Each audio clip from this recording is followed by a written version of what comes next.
My sister walked into the apartment I managed, tossing a rent increase letter onto my kitchen table, tripling the price from $2.350 to $7.100. My parents. They called it fair, but they didn't know that beneath my fingernails was ink from the signature on documents my grandmother had left me. The entire building was mine, and I'd been preparing for this moment in silence for 3 years.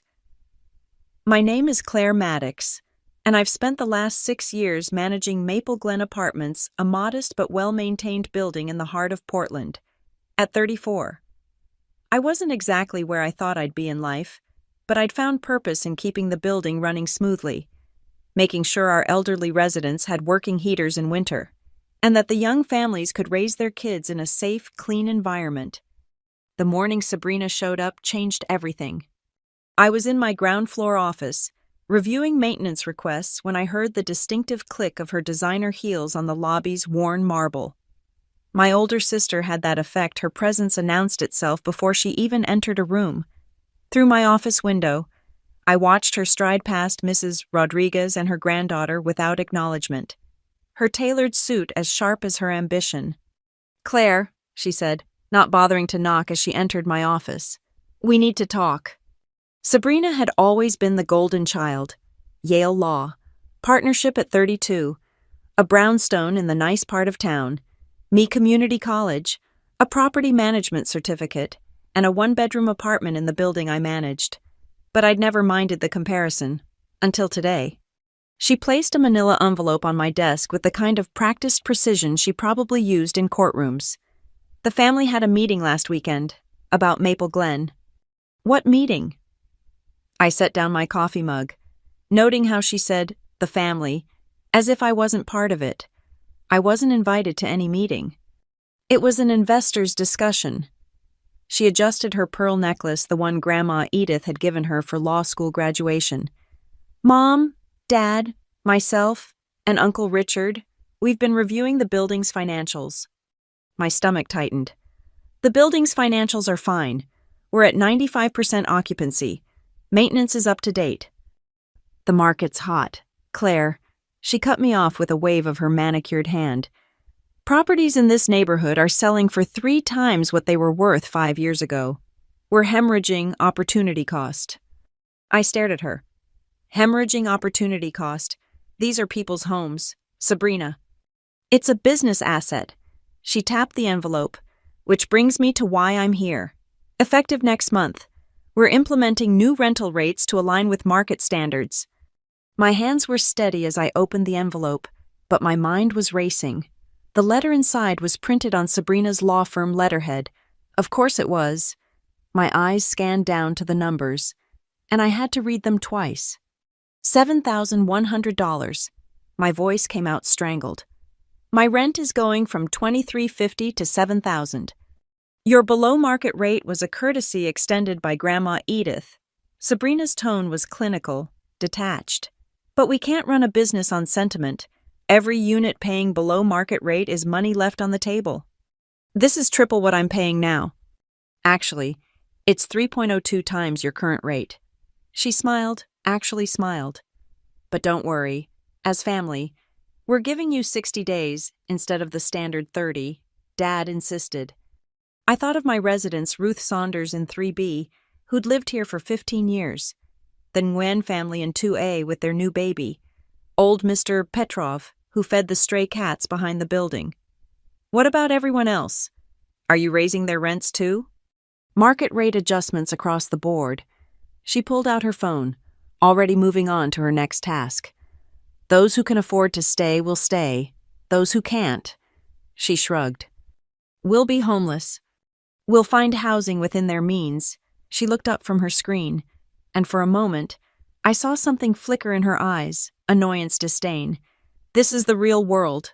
Claire, Grandma coddled you, letting you play property manager, keeping rents artificially low, but she's been gone 3 years now, and it's time to maximize the asset's potential." Grandma cared about people. Grandma was from a different era. Sabrina stood, smoothing her skirt. The vote was unanimous. "Claire, Mom and Dad agree it's what's best for the family's financial future." The words hit like a physical blow.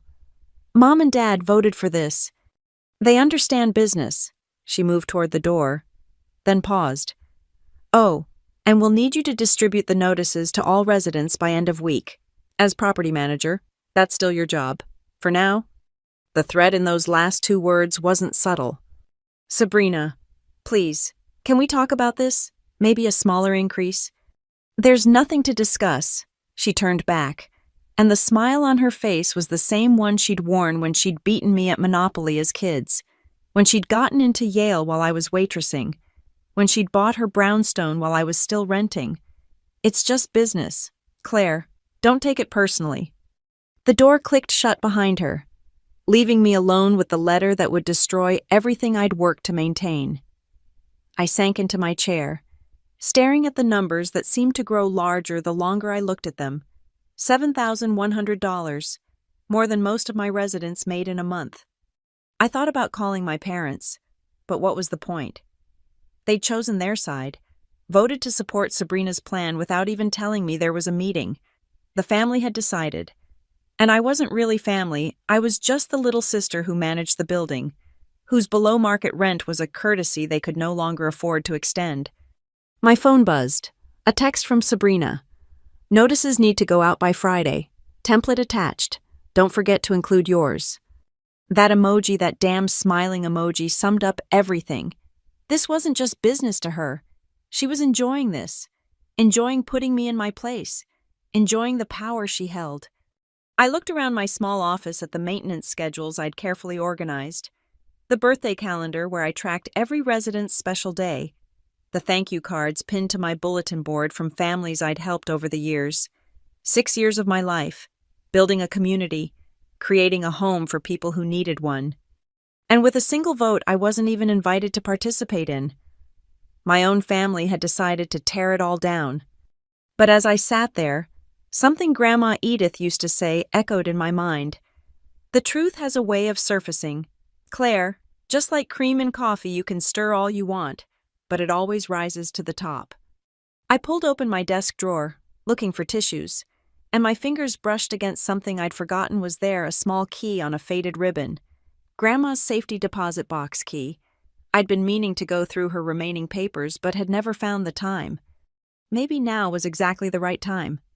Standing up, I pocketed the key and looked once more at the rent increase letter. Sabrina thought she'd won, thought she'd put me in my place once and for all. My parents thought they were making a smart business decision. But Grandma Edith had loved this building, had loved these people. She wouldn't have left things this simple, this cruel. She'd been too smart for that, too careful. And as I locked my office door, heading for the bank, I couldn't shake the feeling that Grandma had one more surprise waiting, one that my family's unanimous vote hadn't accounted for. The game wasn't over. It had just begun. I'd barely made it back from the bank when I heard the soft knock on my apartment door, still reeling from finding Grandma's safety deposit box empty except for a cryptic note. Look closer to home, dear one. I wasn't prepared for visitors. Ruth Saunders stood in my doorway, her 72-year-old frame wrapped in the hand-knitted cardigan she'd worn every day since her husband passed. She held a tea tray with 2 cups and a plate of her famous lemon cookies. You look like you could use some chamomile, dear, she said, not waiting for an invitation before shuffling past me into my living room. Ruth had been Grandma Edith's closest friend, their daily tea ritual as sacred as Sunday church. After Grandma passed, Ruth had tried to include me in the tradition, but I'd always been too busy with building maintenance, too overwhelmed with grief. Today, I didn't have the energy to refuse. I heard about the rent increases, she said, settling into my armchair as if she belonged there. Mrs. Rodriguez is in tears. The Nguyen family is already looking at listings in Gresham. News travels fast. I sank onto my couch, accepting the cup she offered. The chamomile's honeyed scent reminded me painfully of Grandma's kitchen. Your sister made quite an entrance this morning. Ruth's sharp eyes studied me over her teacup. Very professional, very efficient. That's one word for it. I have other words, but Edith raised me better than that. She set down her cup with deliberate precision. Though I must say, this whole business smells fishier than the docks at low tide. It's perfectly legal, I said, the words bitter in my mouth. Property owners can raise rent to market rate. Sabrina made sure to cite all the relevant statutes in her letter. Legal and right aren't the same thing. Ruth leaned forward. Your grandmother knew that. It's why she loved you so much you understood that a building isn't just bricks and mortar, it's the lives inside it. Tears pricked my eyes. Well, apparently the rest of my family disagrees. They voted to maximize the asset's potential. I mimicked Sabrina's clinical tone. Voted? Ruth's eyebrows climbed toward her silver hairline. When was this vote? Last weekend, apparently. A family investors meeting I wasn't invited to. Interesting. She pulled a small notebook from her cardigan pocket, the same kind Grandma used to carry. And who exactly attended this meeting?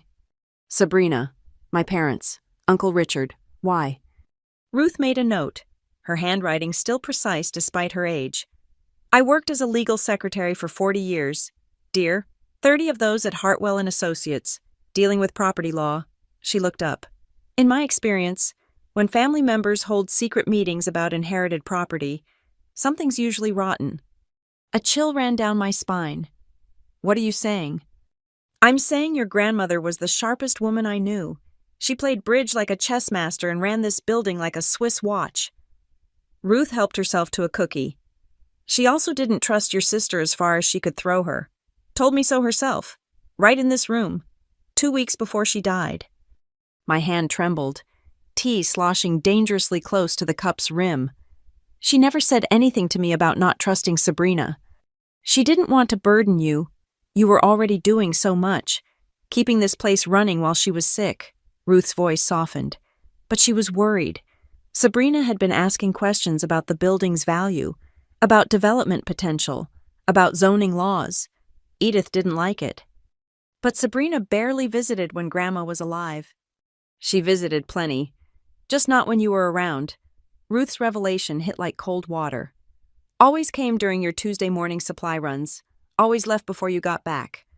My mind raced, trying to process this information. Why didn't you tell me before? What good would it have done? You were grieving, trying to keep everything together. She patted my hand. But now, with this rent business, I think it's time we did some digging. Digging. Your grandmother kept files on everything, receipts from 1987 tax returns going back decades. She was meticulous. Ruth stood with surprising agility. If something's off about this whole situation, there'll be a paper trail. I thought about the empty safety deposit box, the cryptic note. I've been going through her things, but not in the bank, dear. Here. Ruth tapped her foot on my floor. Edith had a horror of safety deposit boxes after the S&L crisis, kept her important papers close. My heart skipped. Where? That's what we need to figure out. Ruth moved toward my door, then turned back. Start with her apartment. I know Sabrina had it cleaned out, but Edith was clever. She would have hidden anything important where your sister wouldn't think to look. Sabrina had professional estate cleaners go through everything. There's nothing left. Did they check inside the radiator covers behind the electrical panels, under the floorboard in the closet that always creaked? Ruth smiled at my shocked expression. Edith and I shared many secrets over our tea, including where she kept her emergency chocolate stash. After Ruth left, I sat in my apartment, mind spinning. The building felt different now, not just my workplace and home, but a puzzle Grandma had left behind. Look closer to home, her note had said. I grabbed my master keys and headed to the basement storage area. Grandma's unit was in the far corner, supposedly empty after Sabrina's efficient cleaning. The metal door creaked open, revealing bare concrete walls and dusty shelves. But Ruth was right, Grandma had been clever. I started with the obvious places, running my hands along shelf brackets, checking for loose screws or hidden panels. Nothing. Then I remembered something: Grandma's obsession with her old Singer sewing machine, the one she'd insisted on keeping in storage despite never using it. Sabrina thought it was junk, I muttered, spotting the machine in the corner, covered by a dusty tarp. The machine itself yielded nothing, but as I moved it, I noticed the floor beneath it sounded different hollow. My pulse quickened as I found the edges of a carefully cut square in the concrete, painted to match perfectly. Inside the hidden compartment was a fireproof box. My hands shook as I opened it, revealing neat folders labeled in Grandma's precise handwriting, bank statements, correspondence, building documents, and one marked simply, "For Claire when the time comes." I opened the correspondence folder first, and my blood ran cold.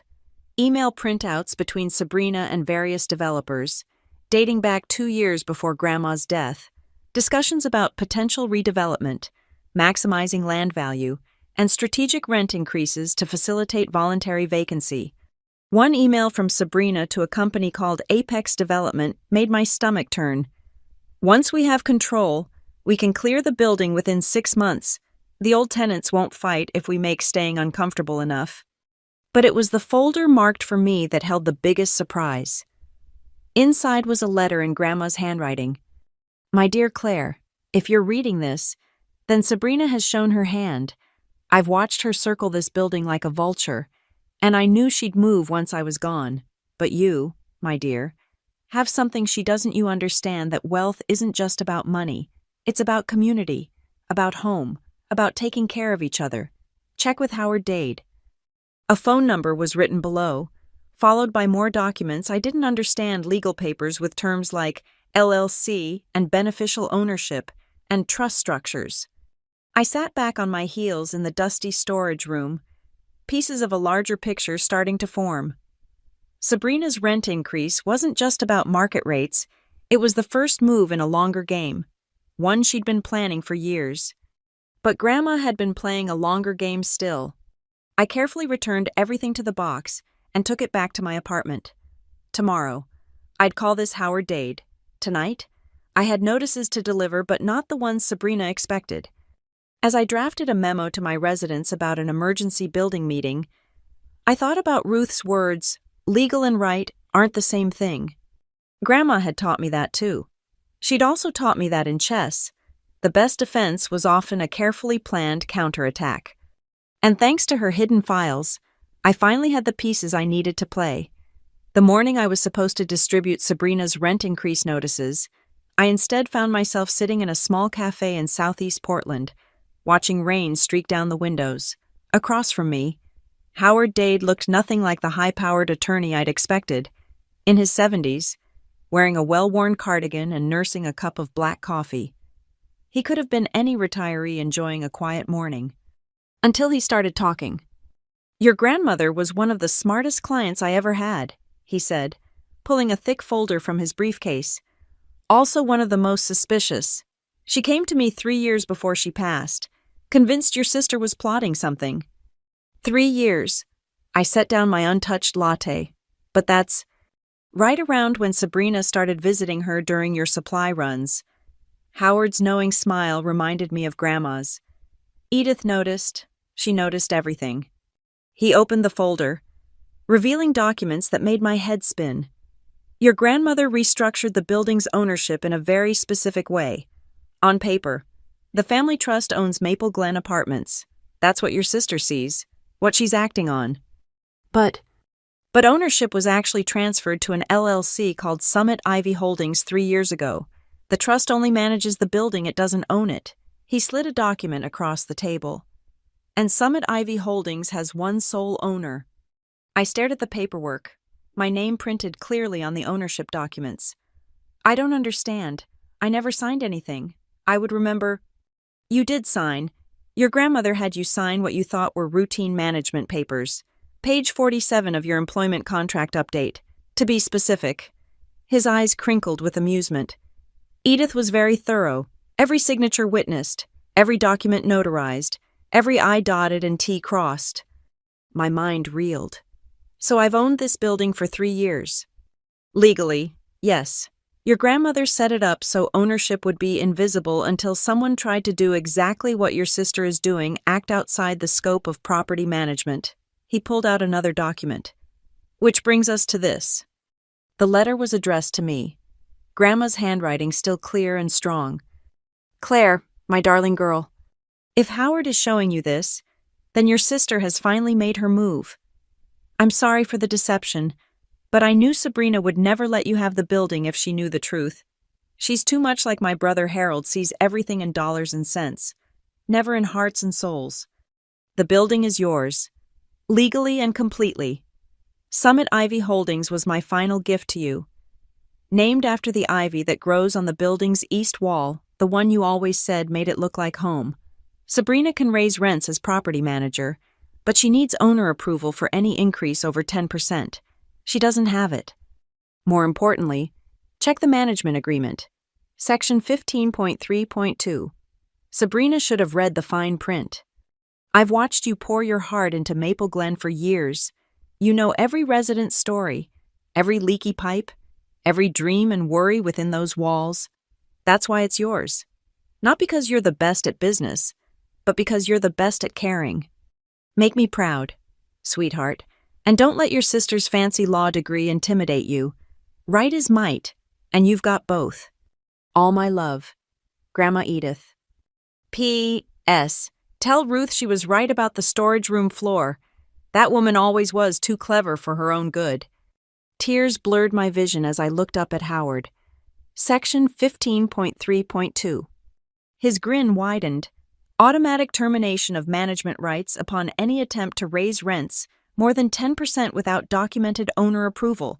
Your sister just fired herself. But she's a lawyer. How did she miss this? Arrogance, mostly. She assumed the family trust owned everything outright. Never bothered to check for encumbrances or alternative ownership structures. He sipped his coffee. Plus, Edith was clever. The LLC filing was done in Delaware. The paperwork buried in routine trust administration. Unless you knew exactly what to look for, she'd never find it. I thought about Sabrina's smug smile, her certainty that she'd won. What do I do now? That's up to you.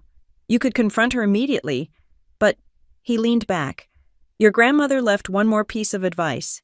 Said if this day came, I should suggest you let Sabrina dig her hole a little deeper first. I frowned. What does that mean? Check your building's bank accounts. See if all the rent money is where it should be. Review the maintenance expenses. Your grandmother suspected Sabrina might be skimming, but we never had proof. The implications hit me like a punch. She's been stealing, allegedly, but if she has been, and if she continues thinking she's in charge, he shrugged. Well, embezzlement is a felony, and judges don't look kindly on lawyers who steal from family. I spent the rest of the morning in Howard's office, reviewing documents, understanding the full scope of what Grandma had done. She'd thought of everything: backup documentation, clear chains of ownership, even a transition plan for when the truth came out. One more thing, Howard said as I prepared to leave. He handed me a sealed envelope. Edith said to give you this when you were ready, said you'd know when that was. I held the envelope, my name written across it in Grandma's familiar script. How do I know if I'm ready? I think, Howard said gently, the fact that you're asking means you are. I opened it in my car. Rain drumming on the roof. Inside was a single photo Grandma and me at the building's entrance, taken the day she'd made me property manager. On the back, she'd written, "The building was never about the bricks, sweetheart. It was about trust. I trust you. Now trust yourself." Ruth was waiting when I got back to Maple Glen, practically vibrating with curiosity. Well, what did you find? I looked at her, then at the building, my building. I realized with a shock. Through the lobby windows, I could see Mr. Petrov teaching the Nguyen children to play chess, Mrs. Rodriguez knitting in her favorite corner, my residence, my responsibility, my family of choice. I found out Grandma was even smarter than we thought, I said finally, and that Sabrina is about to learn a very expensive lesson about reading the fine print. So what's our next move? Ruth asked, eyes gleaming with an anticipation that made her look decades younger.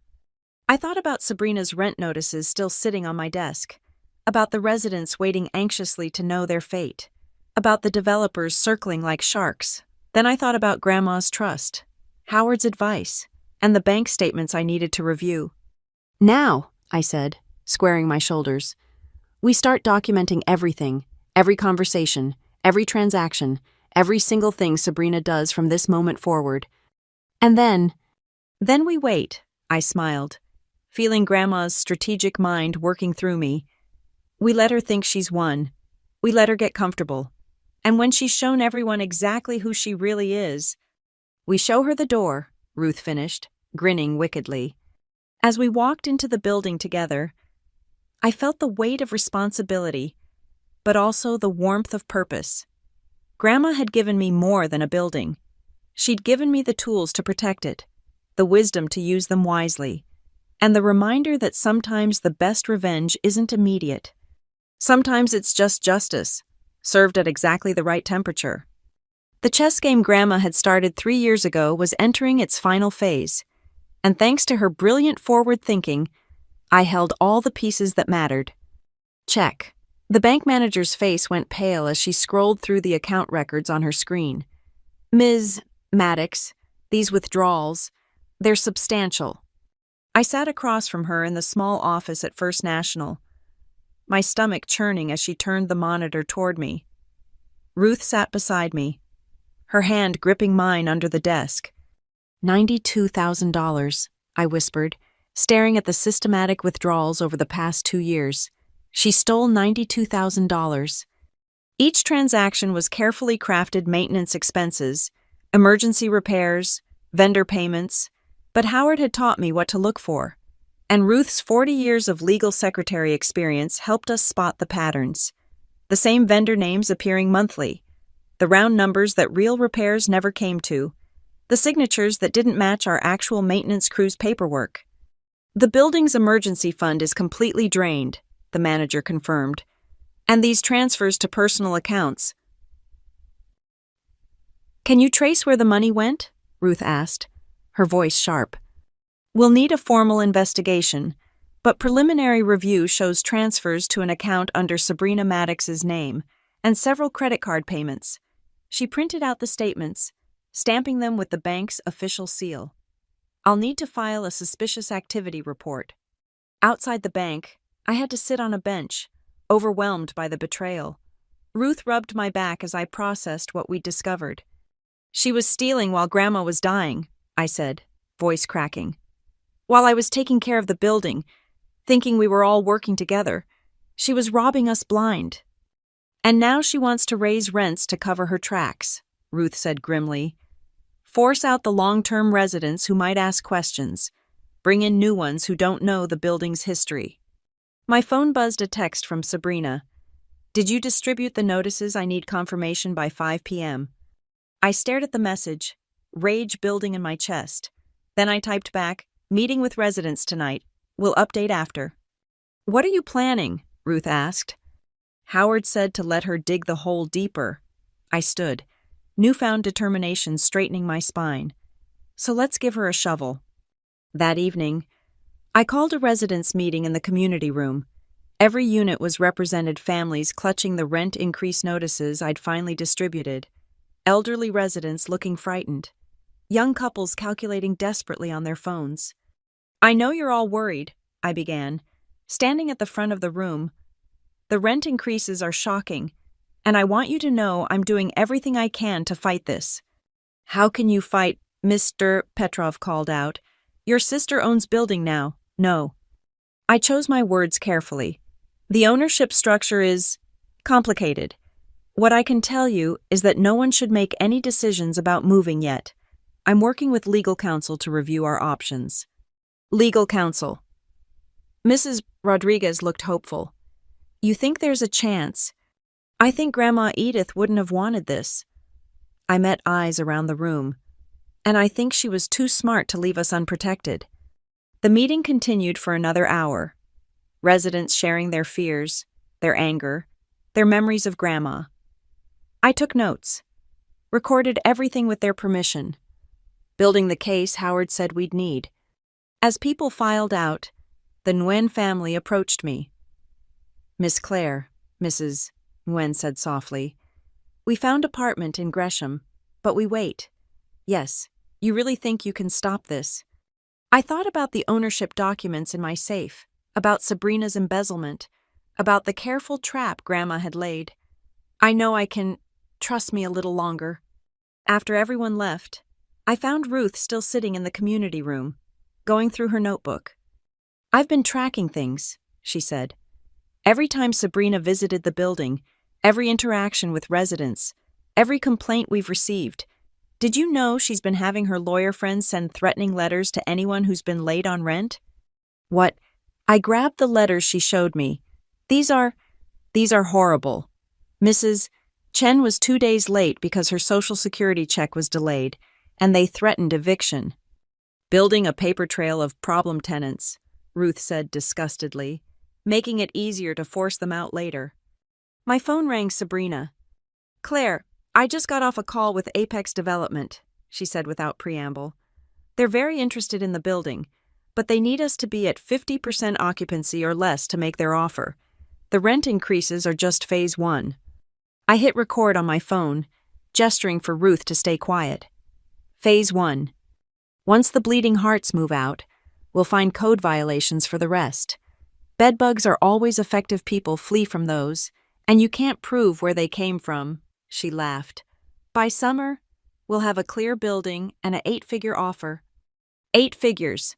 I kept my voice neutral, playing dumb. At least, this location is gold for luxury condos. Daddy's already looking at retirement properties in Scottsdale with his share. And the current residents, not our problem, her voice hardened. You need to stop coddling them. Claire, this is business. Either you're with the family on this, or you're against us. I'm just trying to understand the plan. The plan is simple. We maximize value. We sell. We move on. Grandma held us back for decades with her ridiculous sentimentality. She's gone now, and it's time to act like the landlords we are, not social workers. Right, I swallowed my anger. I'll work on the residents. Good. And Claire, remember, your below-market rent was conditional on your cooperation. I'd hate to have to evict my own sister. She hung up, and I looked at Ruth. Did you hear that? Every disgusting word. Ruth was practically vibrating with fury. She just confessed to planning to fabricate bedbug infestations. That's fraud, dear. I saved the recording, emailing it immediately to Howard with a backup to my personal cloud storage. Then I sat back, thinking about the envelope Howard had given me Grandma's final piece of advice. I opened it again, rereading the short note inside. When she threatens family, she's shown her true colors. Time to show yours. What do you think that means? Ruth asked, reading over my shoulder. I thought about Sabrina's words. Your below-market rent was conditional on your cooperation. The threat to evict me. Her own sister. If I didn't help her destroy our residents' lives. It means Grandma knew exactly who Sabrina was, I said slowly. And she knew that eventually, Sabrina would threaten to destroy me too if I didn't fall in line. So what do? I stood, feeling something shift inside me. The scared little sister was gone, replaced by the woman Grandma had trained me to be protector of this building and its people. We document everything, we build an airtight case, and then, I smiled, but it wasn't a nice smile. Then we show everyone exactly what Sabrina Maddox is willing to do for money, including betraying her own family. Ruth grinned back, looking like the legal secretary who'd helped take down corrupt lawyers for 40 years. Now you're talking like Edith's granddaughter. As we locked up the community room, I looked at the building's walls solid, dependable, sheltering. Grandma had trusted me with more than property. She'd trusted me with homes, with lives, with the very concept of community in a world that increasingly valued only profit. Sabrina thought she held all the cards. She had no idea the game had changed completely. And I was done playing by her rules. The next 2 weeks became a masterclass in strategic patience, while Sabrina believed I was cowing residents into submission. Ruth and I were building something else entirely, an unshakable foundation of evidence. Our command center was Ruth's apartment, her dining table disappearing under color-coded folders, bank statements, and printed emails. We worked like detectives. Or perhaps more accurately, like Grandma Edith would have worked methodically, carefully, with purpose. Look at this, Ruth said one evening. pointing to a spreadsheet she'd created. Every maintenance expense Sabrina approved in the last 2 years. See the pattern? I leaned over her shoulder, studying the numbers. They're all just under $10,000. The threshold requiring board approval. She kept everything below the limit where Mom and Dad would have to sign off. Ruth highlighted row after row. And look at the vendor names: Mercury Maintenance, Atlas Repairs, Phoenix Property Services. They all sound legitimate. They're all incorporated in Delaware, all at the same registered agent address, all formed within days of each other. Ruth pulled up her browser. And none of them have any web presence, reviews, or employee records. They're shell companies. My phone buzzed another text from Sabrina. She'd been checking in daily, pressuring me about resident compliance. This time, she'd sent a photo from a Miami beach. Celebrating the future. Can't wait to close the Apex deal. Thanks for handling the difficult conversations, sis. I showed Ruth the message. She snorted. Celebrating with stolen money.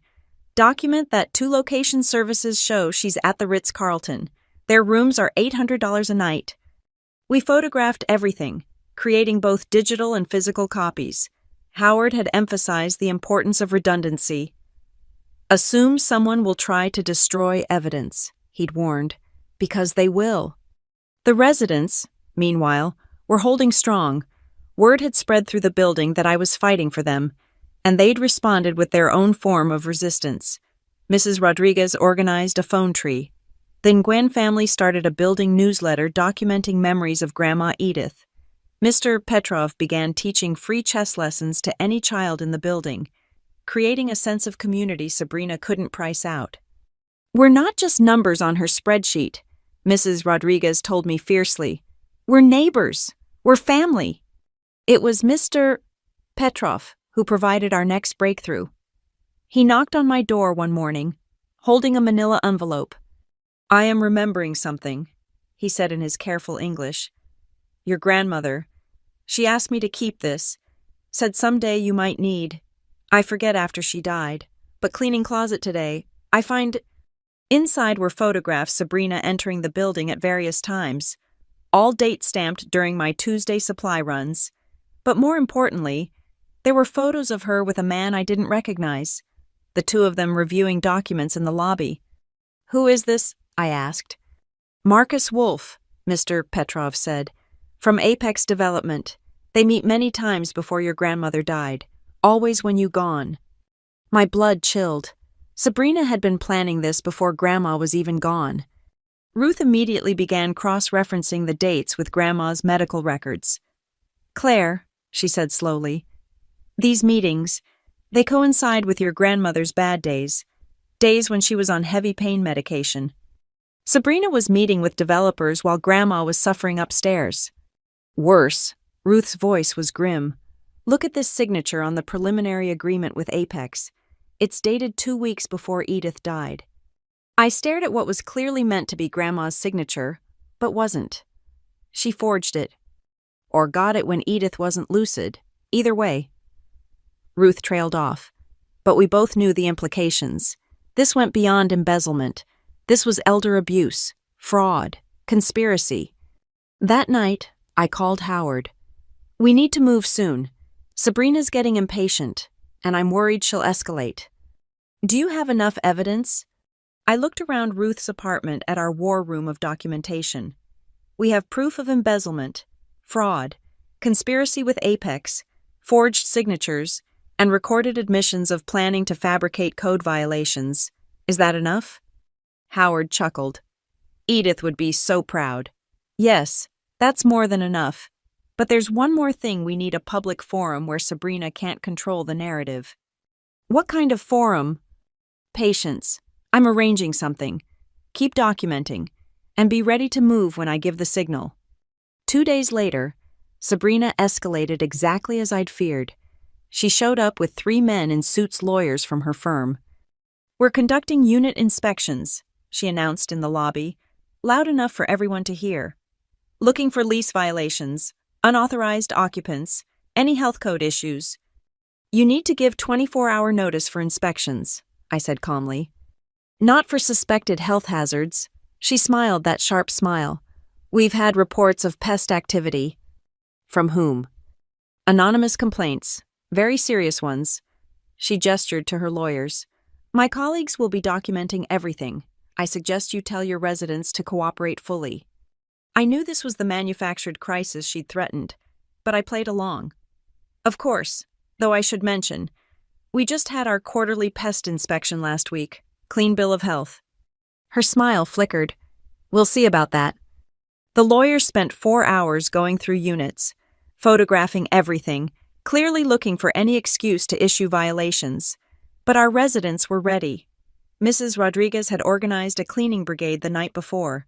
Every unit was spotless. Every lease term followed to the letter. Nothing, one lawyer reported to Sabrina. These are some of the cleanest units I've inspected. Sabrina's face darkened. Check again. We've checked 3 times. There's nothing here that violates any codes or lease terms. She turned on me. What did you do? My job, I said simply. I manage a well-maintained building with responsible tenants, just like Grandma taught me. Her composure finally cracked. You think you're so clever, fine. We'll do this the hard way. She pulled out her phone. I'm calling an emergency board meeting. Mom, Dad, and Uncle Richard. Tomorrow, 2 p.m. We're voting on immediate management changes. Looking forward to it, I said. She stared at me, probably wondering why I wasn't panicking. You should be worried. Claire, when the board votes you out, you'll have 30 days to vacate your apartment, below market rate or not. We'll see. After she left with her legal entourage, Ruth emerged from her apartment where she'd been recording everything through her door's peephole. Did you get it all? Every word, dear, including her admission that the pest reports were fake. Ruth grinned. She really doesn't learn, does she? I thought about tomorrow's board meeting, about the family that had chosen Sabrina's money over my community. They thought they were gathering to remove me. They had no idea they were walking into Grandma Edith's final checkmate. No, I said, feeling remarkably calm. She doesn't, but she's about to. I spent that night preparing, gathering every piece of evidence, every document, every recording. Howard had said to wait for his signal, and I trusted him the way Grandma had. Tomorrow, my family would learn who really owned Maple Glen Apartments, and Sabrina would discover that sometimes the little sister you've underestimated your whole life is exactly the opponent you should have feared most. The building was quiet as I finally went to bed, but I could feel it like the building itself was holding its breath, waiting for justice. Grandma, I thought, looking at her photo on my nightstand, I hope I make you proud tomorrow. Somehow, I knew I would. The doorbell rang at 8 a.m., 6 hours before the board meeting that was supposed to seal my fate. I opened it to find my parents standing there, my mother clutching her purse like armor, my father avoiding eye contact. We need to talk, Mom said, pushing past me into my apartment. This has gone too far. Claire. Dad followed, looking around my modest living room with an expression I couldn't read. They'd rarely visited since Grandma died, too busy with their retirement plans, their golf club memberships, their new life funded by Sabrina's success. Would you like coffee? I offered, playing the dutiful daughter one last time. This isn't a social visit. Mom settled onto my couch like a judge preparing to pass sentence. Sabrina called us last night. She says you're being obstructive, turning the residents against her, sabotaging the sale. I'm protecting our residents. Mom, families who've lived here for decades. They're not our residents, Dad interrupted, finally meeting my eyes. They're tenants, and it's time you understood the difference. The words stung more than I expected. Grandma understood the difference. She chose to care anyway. Your grandmother was from a different time, Mom said dismissively. She let emotion cloud her business judgment. We won't make the same mistake. Emotion. I felt my carefully maintained calm beginning to crack. Is that what you call treating people with dignity? We call it being practical, Dad said. Sabrina has shown us the numbers. This building is worth $12 million as luxury condos. That's $3 million for you. Claire, enough to set you up for life. I don't want the money. Then you're a fool. Mom's words were sharp, final, just like Mother, clinging to old-fashioned ideas while the world moves on. I studied my parents, these people who'd raised me, who'd taught me to share and be kind and help others.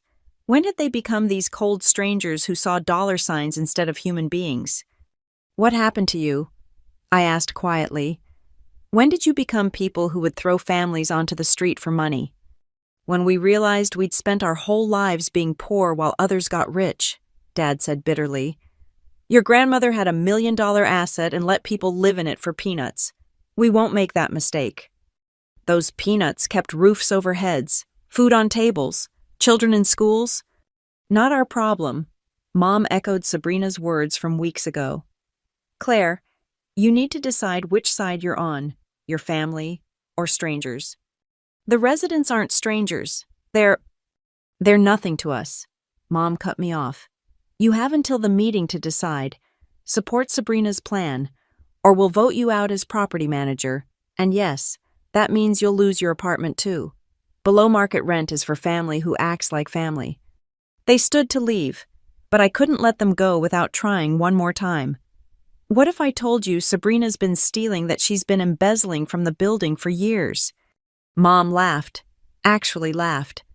Sabrina, she makes more in a month than you make in a year. Why would she need to steal? Greed, Mom, pure greed. You're pathetic, she said, and the contempt in her voice broke something inside me. Making up lies about your successful sister because you're jealous. We raised you better than this. No, I said quietly. Grandma raised me better than this. You just happened to be there. Mom's face flushed. You ungrateful little... I think you should leave, I said, opening my door. I'll see you at the meeting. With your resignation letter, I hope, Dad said as they left. It's the only sensible move you have left. After they were gone, I sank onto my couch, shaking. Ruth appeared moments later. She had an uncanny ability to know when I needed support.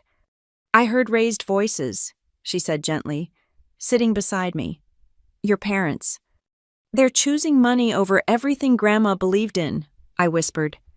They actually laughed when I mentioned Sabrina's theft. Because they don't want to believe it. It's easier to paint you as the jealous failure than admit their golden child is a criminal. Ruth patted my hand.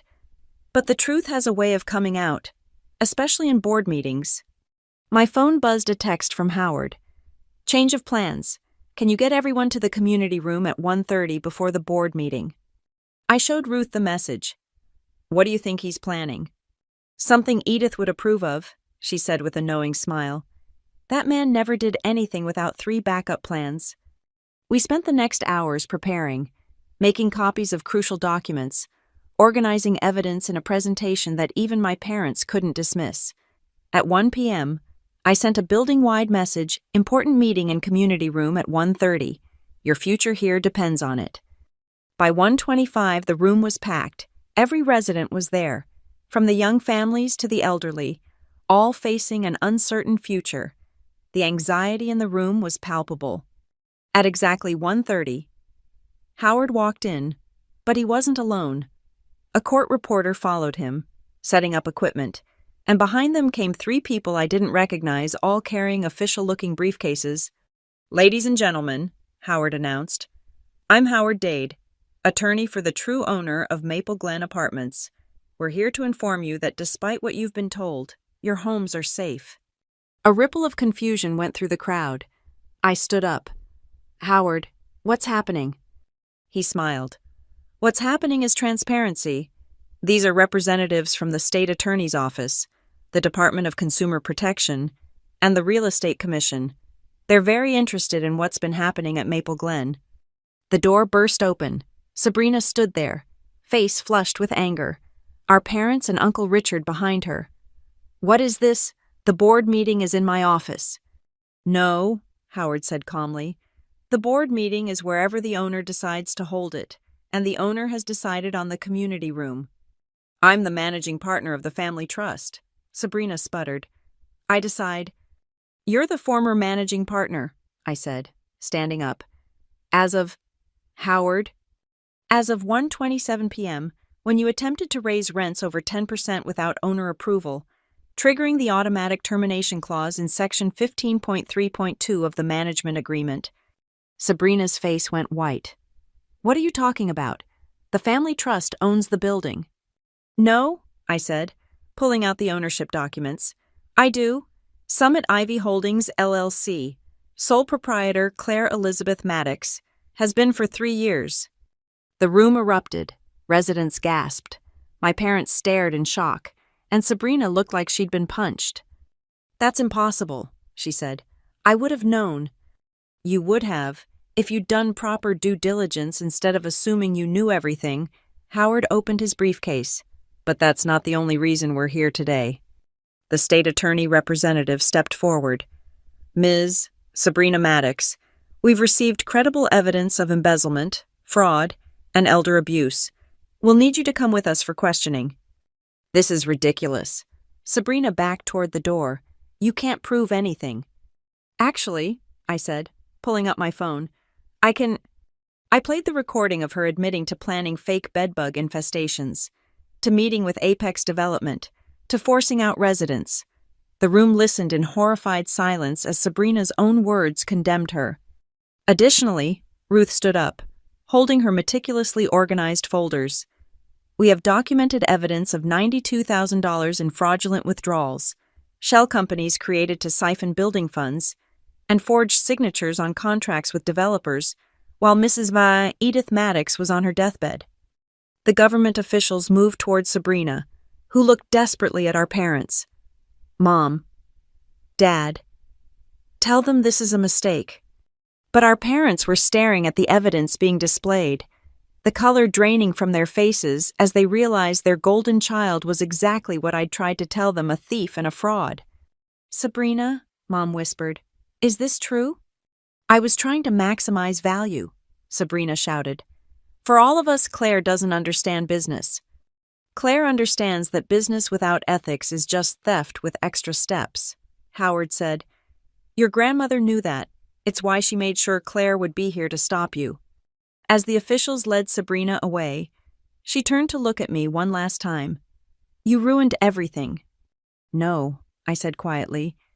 You ruined everything the day you decided money mattered more than people. I just made sure you couldn't hurt anyone else. The room was silent after she left, everyone processing what they'd witnessed. Then Mr. Petrov started clapping. Slowly, Mrs. Rodriguez joined him, then the Nguyen family, and soon the entire room was applauding. My parents stood frozen by the door, looking lost. For a moment, I felt sorry for them. Their retirement dreams funded by Sabrina's success were crumbling before their eyes. Claire, Dad said hoarsely, we didn't know. You didn't want to know, I corrected gently. It was easier to believe I was jealous than to believe she was corrupt. They left without another word, shoulders slumped with the weight of their choices. Uncle Richard slunk out behind them, probably calculating how much of his investment in Sabrina's schemes he'd lost. Howard waited until the room settled before speaking again. Now then, as the owner's attorney, I'm authorized to announce that all rent increase notices are hereby rescinded. Rents will remain at current levels, with only cost of living adjustments as outlined in your original leases. The cheer that went up could probably be heard 3 blocks away. 3 weeks had passed since Sabrina's arrest, and the family meeting my mother had called felt like walking into an ambush. She'd chosen neutral ground, a private room at the Hilton downtown, but nothing about this felt neutral. The entire extended family was there, cousins I hadn't seen in years, aunts and uncles who'd always favored Sabrina, distant relatives who probably came for the drama. They filled the conference room, their faces a mix of curiosity, judgment, and barely concealed hostility. Sabrina sat at the head of the table like she still owned the room, out on bail, dressed in her sharpest suit. She'd clearly been working the crowd before I arrived. Her lawyer sat beside her, a shark in Italian leather. Finally, Mom said as I entered with Howard, we can begin. I took the only empty seat, directly across from Sabrina. The symbolism wasn't lost on anyone. We're here, Mom announced, to discuss the future of Maple Glen Apartments and the damage done to this family's reputation. The only damage, Aunt Patricia interjected, glaring at me, was caused by Claire's vindictive persecution of her own sister. A murmur of agreement rippled through the room. They'd already chosen their narrative. I was the jealous younger sister who'd destroyed the successful one out of spite. Claire has torn this family apart, Uncle Richard added. Over what, a building full of low-income renters. She could have had millions. Those low-income renters are human beings, I said quietly, with families, jobs, lives that matter. More than your own family, Cousin Derek sneered. You had Sabrina arrested, your own sister. I reported evidence of embezzlement and fraud to the proper authorities, I corrected. The state arrested her based on that evidence. Alleged evidence, Sabrina's lawyer interjected smoothly. My client maintains her innocence and looks forward to clearing her name in court. Sabrina leaned forward, and I saw it again, that smile that had haunted my childhood, the one she wore when she knew she was winning. I've made a generous offer, she said, sliding a document across the table. Despite everything, I'm willing to buy Claire out. $20 million for the building. That's $5 million more than market value. All she has to do is sign. The room buzzed with excitement. $20 million. More money than any of us had ever dreamed of. Think of what you could do with that money. Claire, Mom urged. You could go back to school, travel, never worry about money again. And the residents, I asked, what happens to them? Sabrina shrugged. Not our problem once the sale goes through. There it is, I said, looking around the room. In one sentence, everything wrong with this family's values. Not our problem. I stood up, pulling out my laptop. You want to talk about damage to this family's reputation? Let me show you what real damage looks like. Howard helped me connect to the room's projection system. The first slide appeared Grandma Edith's photo. This is the woman who built our family's legacy, I began. She bought Maple Glen in 1976 with every penny she'd saved, not as an investment, but as a mission. She'd been evicted 3 times as a child during the Depression. She knew what it meant to lose your home. I clicked to the next slide, photos of longtime residents. Mrs. Rodriguez has lived here for 22 years. She raised 3 children in apartment 3C, all of whom graduated college. Mr. Petrov fled the Soviet Union with nothing but the clothes on his back. Maple Glen was his first real home in America. Sob stories don't pay bills, someone muttered. No, but apparently embezzlement does. I clicked again, displaying the forensic accounting report. $92,000 stolen over 2 years, shell companies, forged signatures, all while our grandmother was dying. Alleged, Sabrina's lawyer protested. Documented, I countered, showing bank records, every transaction traced, every false vendor identified, but that's not the worst part. The next slide showed email exchanges between Sabrina and Apex Development.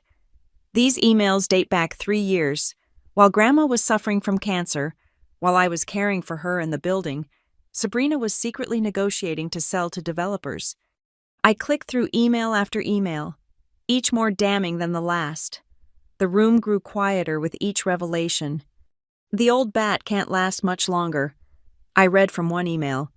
Once she's gone, we can move forward with the full redevelopment plan. Gasps echoed through the room.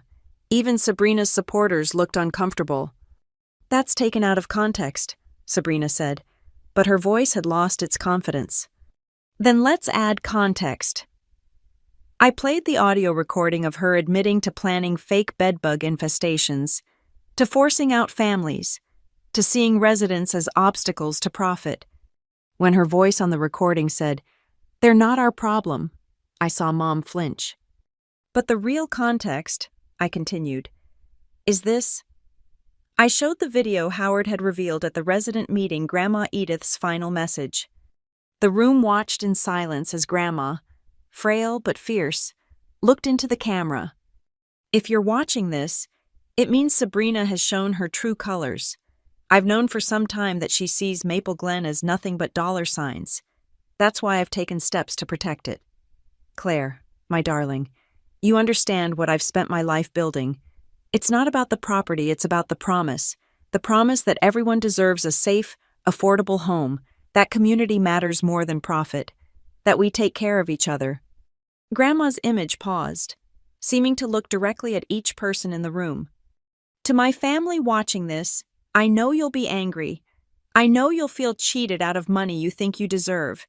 But ask yourself, what legacy do you want to leave? Do you want to be remembered as the family who got rich by making others homeless, or the family who stood for something more? The video ended.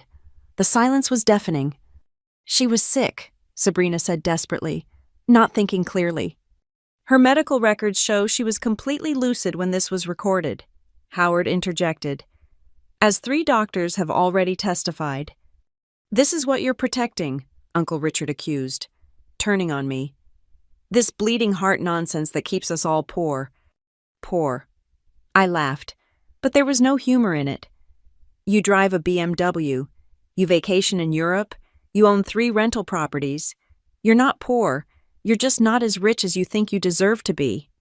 And what's wrong with wanting more? Aunt Patricia demanded. Nothing, unless more comes at the cost of destroying lives. I looked around the room. Grandma built something beautiful, a place where refugees could find safety, where single mothers could afford to raise their children, where elderly people could age with dignity. And you want to tear it down for condos that will sit empty, owned by foreign investors as tax shelters. You're being dramatic, Mom said, but her voice wavered. Am I? I pulled up local news articles. This is what happens when buildings like ours get redeveloped. Homeless encampments, families sleeping in cars, children changing schools 3 times in a year because their parents can't find stable housing. I turned to Sabrina. This is your legacy. This is what you want the Maddox name associated with. The Maddox name should be associated with success, she shot back, with wealth and power and embezzlement, I interrupted, because that's what the headlines say now. Prominent lawyer charged with stealing from family property. Elder abuse alleged in real estate scheme. Is that the reputation you wanted? Sabrina's lawyer whispered urgently in her ear, but she shook him off. You did this. You destroyed my career, my reputation, everything. No, Sabrina. You did that the moment you decided stealing was easier than earning. I closed my laptop. I'm not selling. Not to you. Not to developers. Not to anyone who sees homes as just investments. Then you're a fool, she spat. And when you're old and still managing that decrepit building, remember you could have had millions. I'll remember that I kept families in their homes, that I honored Grandma's legacy, that I chose people over profit. I stood to leave. And I'll sleep perfectly well. This isn't over, Sabrina called after me. The trial hasn't even started. I'll beat these charges. And when I do, when you do. I turned back. You'll still be someone who tried to make families homeless for money. No verdict can change that. I walked toward the door, Howard beside me. But Mom's voice stopped me. Claire, wait. I turned to see tears on my mother's face, the first real emotion I'd seen from her in years. I remember when Mother bought Maple Glen, she said softly. I was 12. She was so proud. Said it was proof that in America, even someone like her could make a difference. She did make a difference, Mom, to hundreds of lives. I know, Mom's voice broke. Somewhere along the way, I forgot that mattered. I crossed back to her, taking her hands. It's not too late to remember. The room erupted in arguments, some family members defending Sabrina, others beginning to question what they'd supported. But I didn't stay to listen. I'd said what I needed to say, shown what they needed to see. As Howard and I waited for the elevator, he chuckled. Edith would have enjoyed that. You played it perfectly. I just told the truth.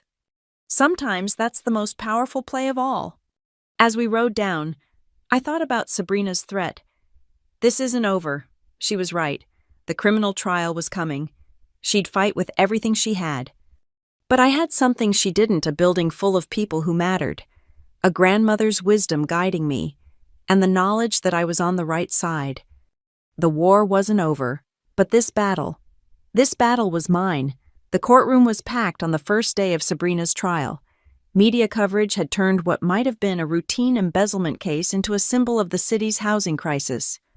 Lawyer sister versus property manager sister made for irresistible headlines. I sat in the gallery between Ruth and Howard, my hands folded tightly in my lap. Across the aisle, my parents sat behind Sabrina, their presence a show of support that still stung. They'd chosen their side, even after everything they'd learned. Sabrina looked composed at the defendant's table. Her attorney, a high-profile defense lawyer, known for getting wealthy clients acquitted whispering last-minute strategy. She'd pleaded not guilty to all charges: embezzlement, fraud, elder abuse, and conspiracy. "All rise," the bailiff announced.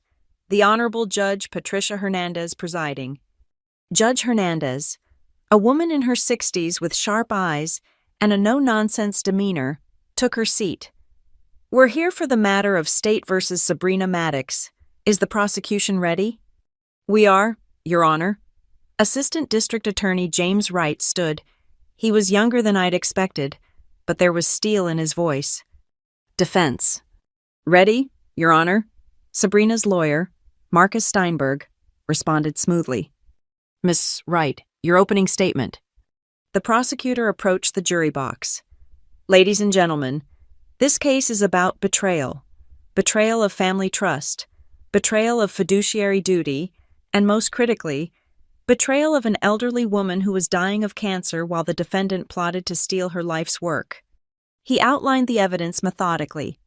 The shell companies, the forged signatures, the missing $92,000. With each point, I watched the jurors' faces grow more serious. "The defense will try to paint this as a family dispute," Wright continued. "They'll say Ms. Claire Maddox is a jealous sister, that this is about inheritance and hurt feelings.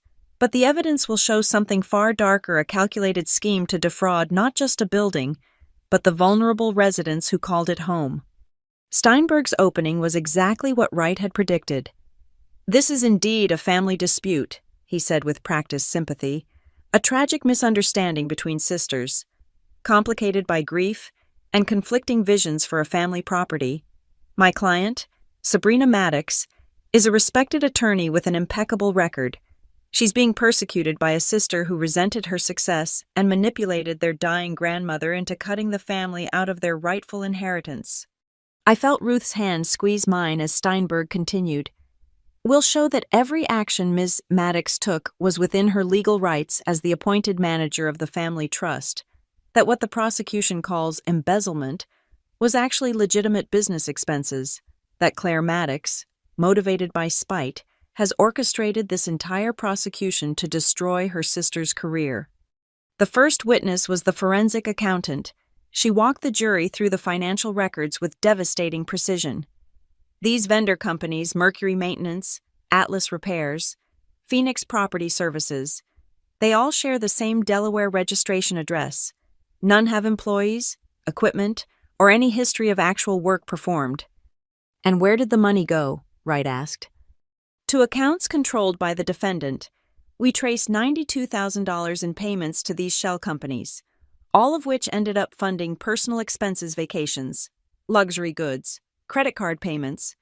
Steinberg tried to shake her on cross-examination, suggesting the expenses were legitimate business entertainment, that the companies were real contractors, but the accountant held firm, producing documentation that demolished each claim. The second day brought the property records expert. This signature, purportedly Edith Maddox's authorization for preliminary sales agreements with Apex Development, was made 2 weeks before her death when hospital records show she was heavily sedated and physically unable to write. "Objection," Steinberg called. "The witness isn't a medical expert." "I'm not testifying to her medical condition," the expert clarified. "I'm testifying that the handwriting analysis shows clear signs of forgery, inconsistent pressure, letter formations that don't match authenticated samples, and most tellingly, the signature was written with a Mont Blanc pen that records show the defendant purchased 3 days before this document was signed." The third day was the hardest. The prosecution played my recordings of Sabrina, her admission about planning fake bedbug infestations. Her callous dismissal of residents' lives, her meetings with developers while Grandma was dying upstairs. Her voice filled the courtroom. They're not our problem once the sale goes through. I watched my parents as they heard their successful daughter's true nature laid bare. Mom's face had gone pale. Dad stared at his hands. Then came my turn to testify. State your name for the record, Wright began after I was sworn in. Claire Elizabeth Maddox. What was your relationship with Edith Maddox? She was my grandmother, but more than that, she was my mentor, my example of how to live with purpose. Wright led me through the timeline, discovering the rent increases, finding the hidden documents, uncovering the embezzlement. I kept my voice steady, focusing on facts rather than emotions. Why didn't you immediately confront your sister when you discovered you owned the building? On the advice of counsel, we wanted to document the full extent of the fraud first. Also, I paused, choosing my words carefully. I hoped I was wrong. I hoped there was an explanation that didn't involve my sister stealing from dying grandmother. And was there such an explanation? No. The evidence only pointed to one conclusion: Sabrina had been systematically defrauding the building while planning to sell it to developers against Grandma's express wishes. Steinberg's cross-examination was brutal. Isn't it true you've always resented your sister's success? I've never resented Sabrina's legitimate success. I resented her treating our grandmother's legacy as a piggy bank. You lived in that building at below market rent for years, didn't you? I did.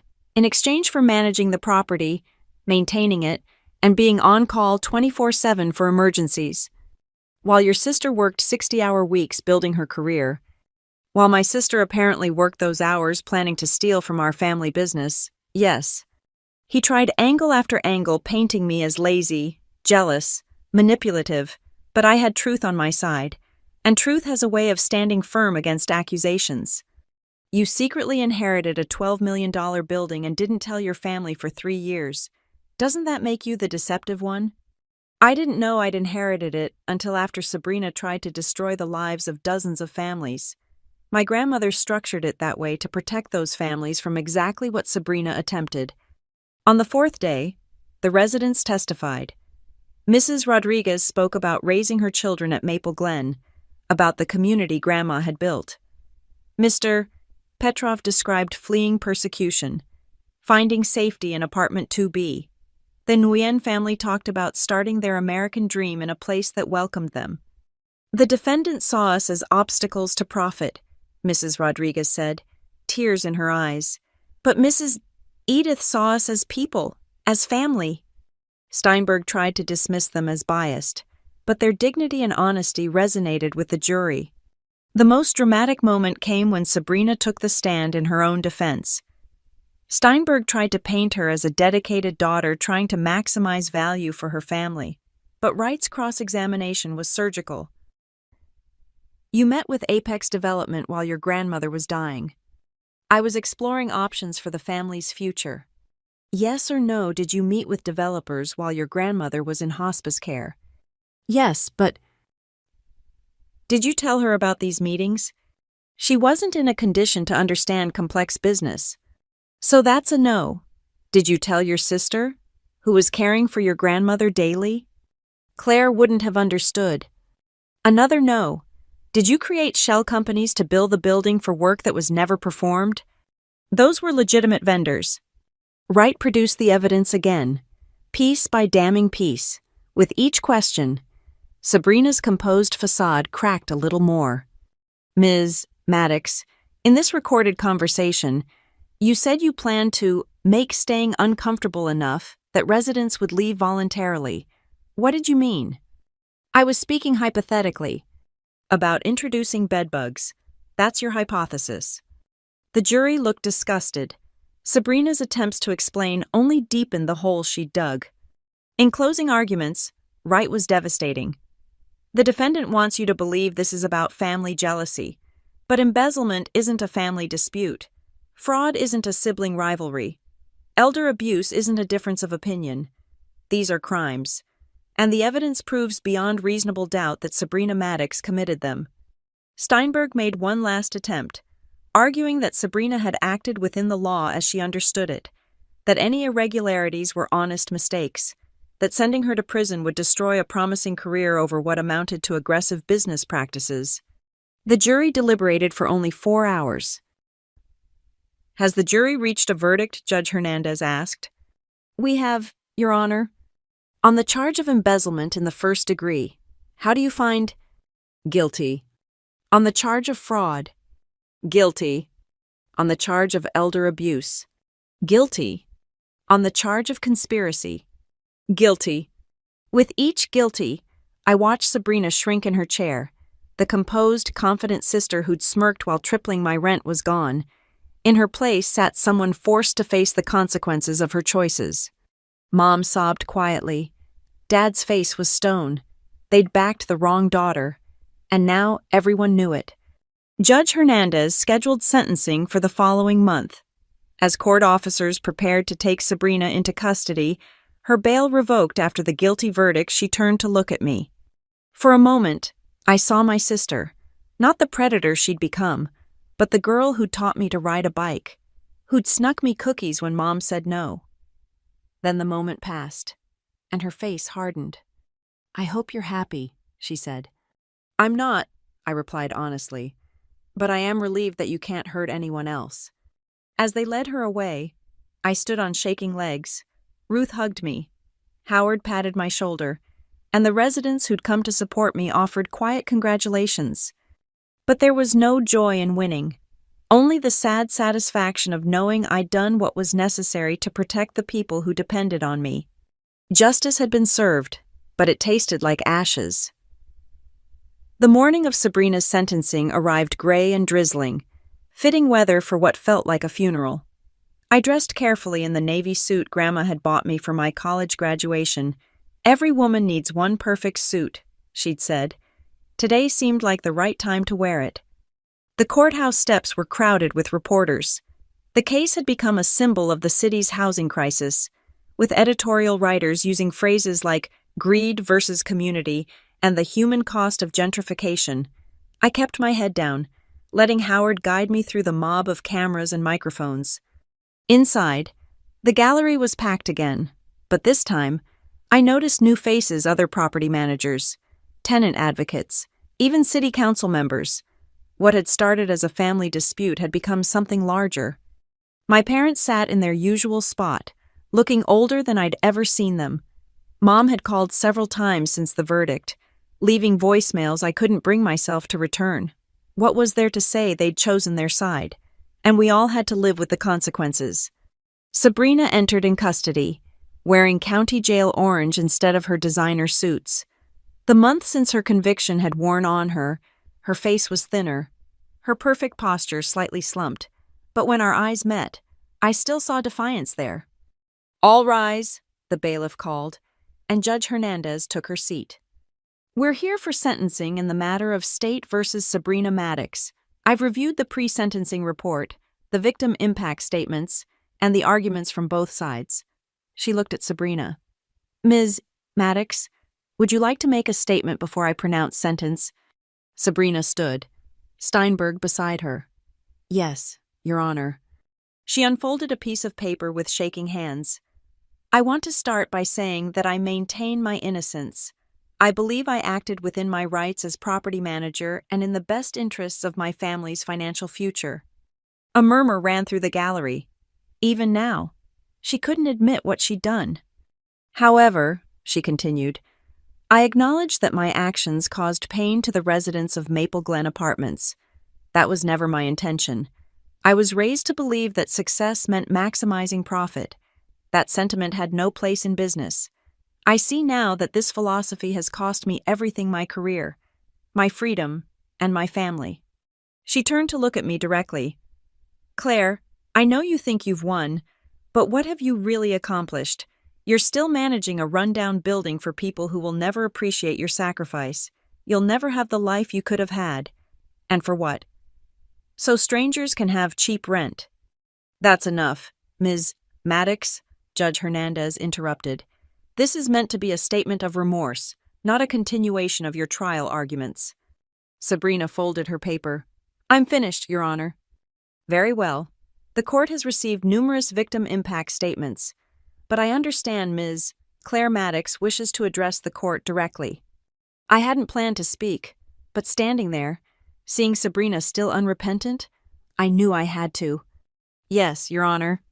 I approached the podium, my prepared statement suddenly feeling inadequate, so I spoke from the heart instead. Your Honor, people keep asking me if I'm happy my sister is going to prison. I'm not. This isn't about happiness, it's about protection. Sabrina stole money. Yes, but she tried to steal something far more valuable, the homes and dignity of dozens of families. I turned to face Sabrina. You ask what I've accomplished. I've kept Mrs. Rodriguez in the apartment where she raised her children. I've ensured Mr. Petrov can grow old in the home he found after fleeing persecution. I've protected the Nguyen family's American dream. That's not nothing.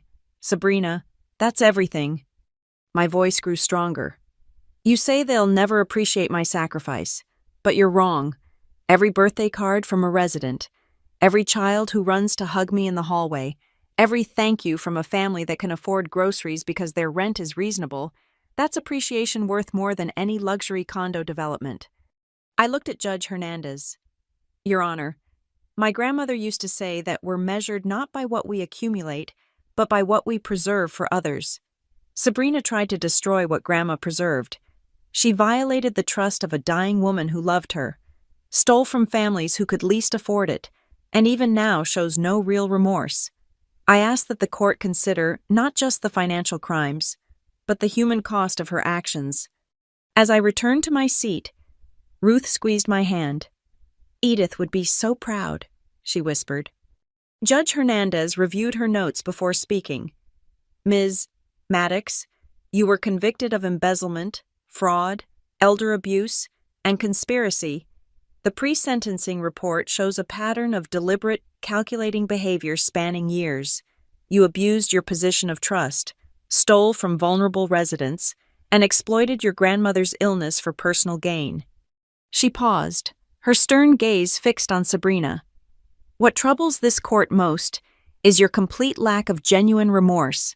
Even now, you frame your crimes as business decisions, as if that somehow mitigates the harm you've caused. You've shown no understanding of the human impact of your actions. The sentencing guidelines suggest 8 to 12 years. The prosecution has asked for the maximum.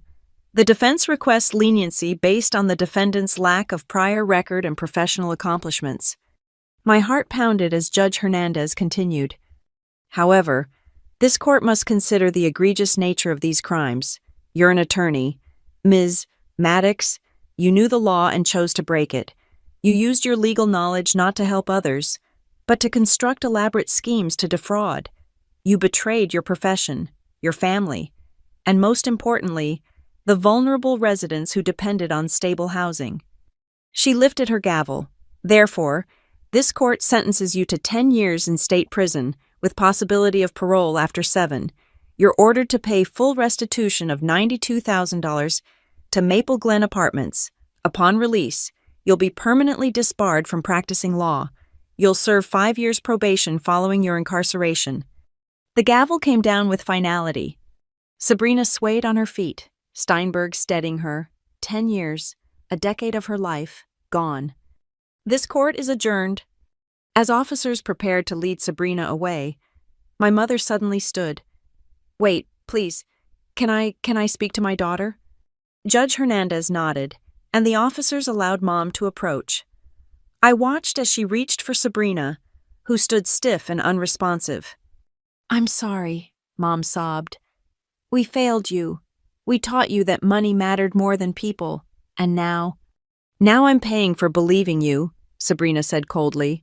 You all wanted me to be successful, to make you proud, to make us rich. I did what you raised me to do. No, Dad spoke for the first time, his voice broken. We raised you wrong, Claire. He looked at me. Claire learned the right lessons despite us. From Edith, we should have listened to her. Sabrina laughed bitterly. Too late for should-haves. Dad, I hope you enjoy spending my commissary money for the next 10 years.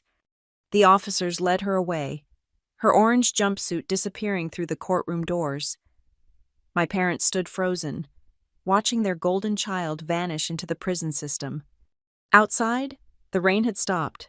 Reporters swarmed again, but this time I paused on the courthouse steps.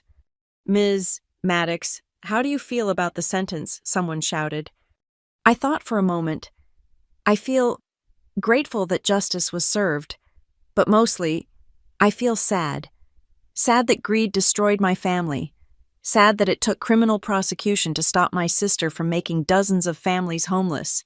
And sad that she still doesn't understand why what she did was wrong.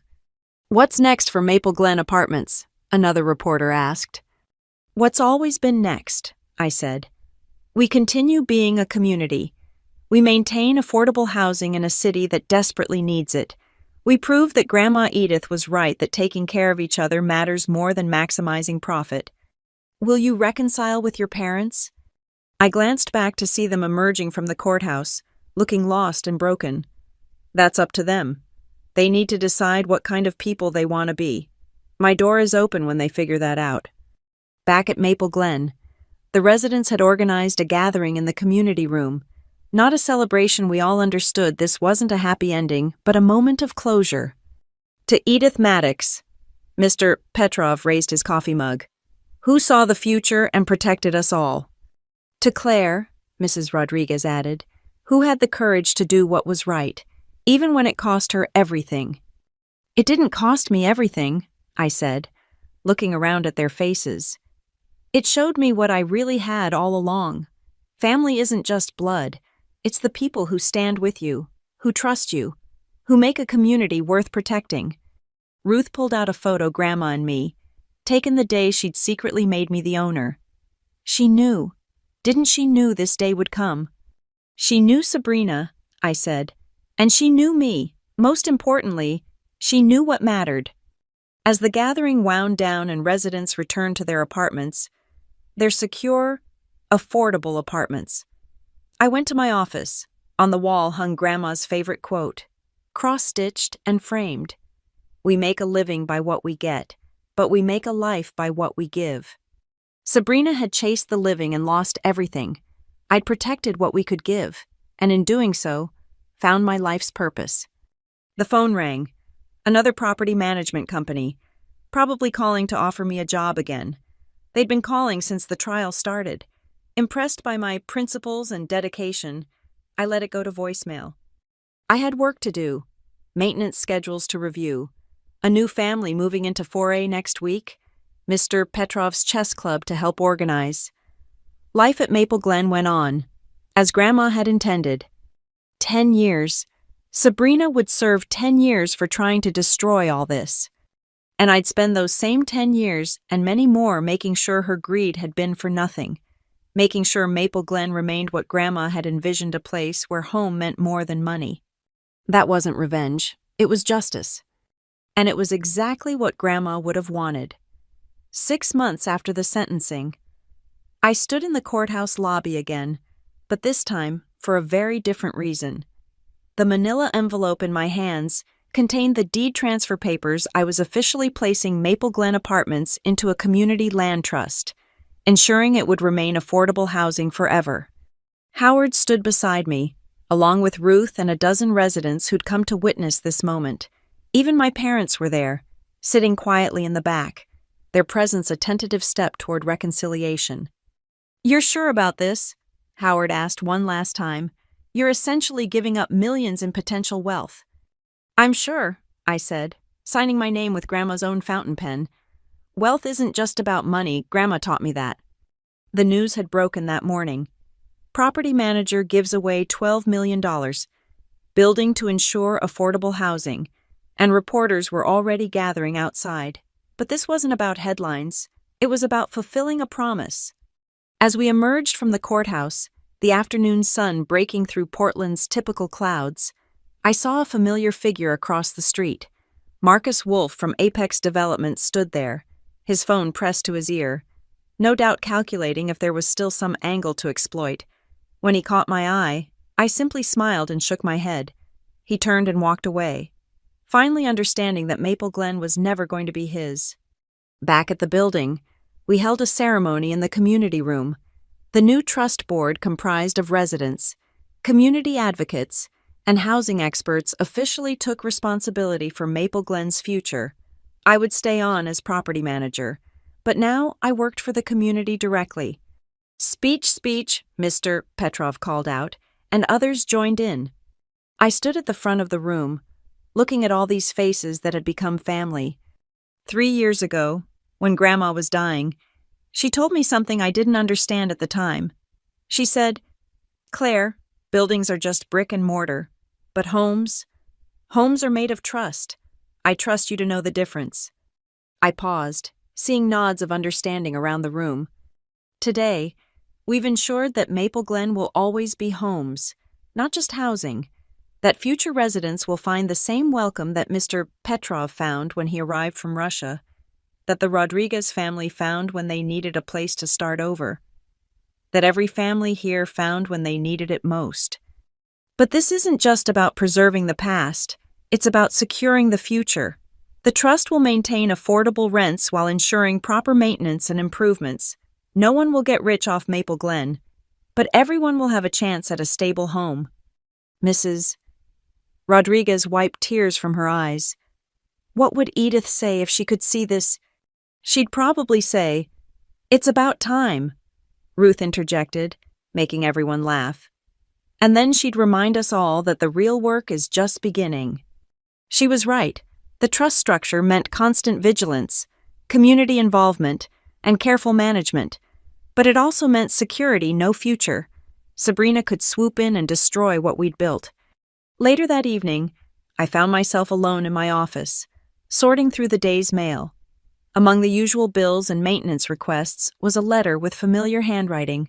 My breath caught. It was from Sabrina. I almost threw it away unopened, but curiosity won. "Claire," it read, "I heard about the trust. You gave away $12 million. Even now, I can't understand why, but I've had 6 months to think in here, and maybe that's the point. Maybe I'll never understand because we see the world through completely different lenses. I still believe I was acting in the family's best interest. I still think you're a fool, but I'm beginning to realize that my definition of best interest might have been flawed. Mom writes me about the building, about the residents, about you. She seems different now, softer. She volunteers at the food bank and talks about Grandma constantly. I think losing everything finally taught her what actually mattered. I have 9.5 years left to think about that. I won't ask for forgiveness. We both know I don't deserve it. But I wanted you to know that I'm starting to understand why Grandma chose you. Not because you were the better person, though clearly you were, but because you could see what I was blind to, that home means more than equity. Don't write back. I'm not ready for that. Maybe I never will be. S. I sat with the letter for a long time, then filed it away. Maybe someday Sabrina would truly understand what she'd tried to destroy. Maybe not. Either way, Maple Glen was safe. A knock on my door interrupted my thoughts. The Nguyen's youngest daughter, Lily, peeked in. "Miss Claire Mama wanted me to give you this." She handed me a card, handmade with construction paper and glitter. Inside, in careful children's handwriting, "Thank you for keeping our home safe. Love, Lily." This was wealth. I walked through the building that evening, checking locks and lights as always. In the community room, teenagers were doing homework together. In the courtyard, elderly residents shared tea and gossip. Through apartment windows, I saw families sharing dinner, lives unfolding in the security of stable homes. On the building's east wall, the ivy Grandma had loved still grew, now reaching the 3rd floor. I touched its leaves, remembering her words, "Strong roots, Claire. Everything good comes from strong roots." My phone buzzed a text from Howard. "Congratulations again. Edith would be over the moon. P.S. The Times wants to do a feature story. Interested." I thought about it, then typed back, "Only if they focus on the residents, not me. This was never about me." As I headed back to my apartment, I passed the plaque we'd installed that morning. Maple Glen Apartments, established 1976 by Edith Maddox, preserved in perpetuity for the community. We make a living by what we get, but we make a life by what we give. 10 years from now, when Sabrina walks out of prison, this building will still be here, still affordable, still home to families who need it. The ivy will have grown higher, the residents will have changed, but the mission will remain. She asked what I'd accomplished, choosing community over cash. The answer was all around me in every maintained apartment, every child playing safely in the courtyard, every elderly resident aging in place with dignity. I'd accomplished exactly what Grandma had envisioned. I'd proven that greed didn't always win, that communities could fight back, that sometimes the little sister who everyone underestimated could change the game entirely.